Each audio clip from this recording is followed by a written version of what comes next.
Okay, anybody here a Harry Potter fan? Yeah. Okay, does this look anything like Hogwarts dining room to you? Kind of does, right? Well, actually, we had some artists that were sketching in this room years ago before those movies came out. And they were asked what they were doing. They said they were getting some ideas together for some movies that they were working on. And turns out that this was one of a number of different castles that they were getting ideas from. And I did have a visitor not too long ago tell me that she had visited the, she was from English, and she told me that she had been to the Hogwarts Museum in London, and this looks a lot like the dining room at the Hogwarts Museum. So this is a refectory, which is a term for a dining room that you might have in a monastery or an educational institution. And all three meals were taken here in the refectory. Breakfast and lunch were fairly simple. Dinner, however, a little bit more formal. It was served to you by butlers and servers, went on for hours, and it could have included several courses, but not that formal. Take a look at the place setting. This is regular stoneware. This is not fine china. This is something very common you could buy easily back in the day. This is regular glassware, not cut crystal. And then what about these? Paper napkins. Does that surprise anyone that Mr. Hearst has paper napkins on the table? Charlie Chaplin said he was here many times and he was served elaborate meals like pheasant and pressed duck, and Mr. Hearst has paper napkins on the table. No tablecloths either. Because remember, you got an invitation to come to the ranch. This is simple ranch-style dining for Mr. Hearst. So I know you've noticed the ketchup and the mustard bottles on the table. According to his butler, Mr. Hearst liked the idea of the condiments in their bottles because this reminded him of his camping days, excuse me, camping days when he was a boy. Whatever was appropriate for the meal. If it was breakfast, you might have jams and jellies a yard apart up and down the table. Homemade from the fruits that they grew here in the orchards. They had over 100 varieties of fruits, apples, peaches, pears, plums, nectarines. Dessert, fruit pie was always a big hit. This was a working ranch. They grew their own fruits, their own vegetables, they had their own beef, their own poultry. They would buy their dry goods from Sebastian's store, which was directly across the highway. But they were fairly self-sufficient. This is like farm-to-table dining. Mr. Hearst always liked to have some kind of entertainment going on because this was a long period of time you'd be sitting here. This was kind of the big event of the evening. So he loved to kind of get to know who you were, and maybe if you had some kind of a little talent or let's say your party trick, he wanted you to show it off. Charlie Chaplin might stand up and tell jokes.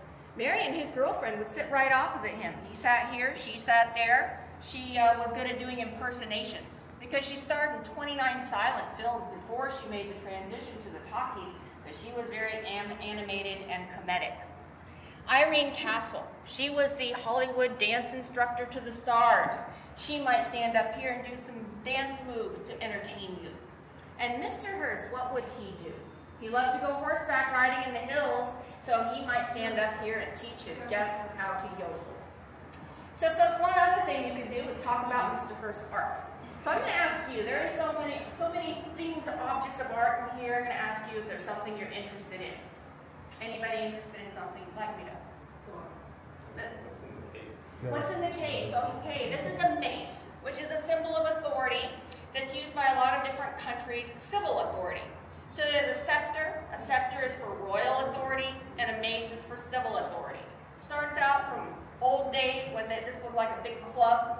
But today, a mace is simply, well, we actually use one in our United States House of Representatives, and Parliament has one in England as well.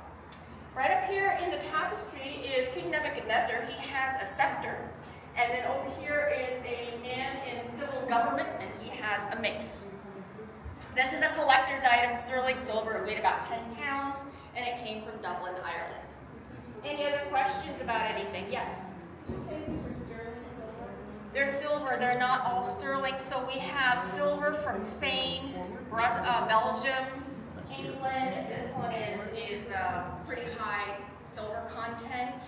We also have Belgium, Spain, England, Ireland, yes. And they're all, Hearst had a massive collection of antique silver. He loved silver, one of the largest collections in the country at the time. Anybody else have a question? Were the niches in the wall functional?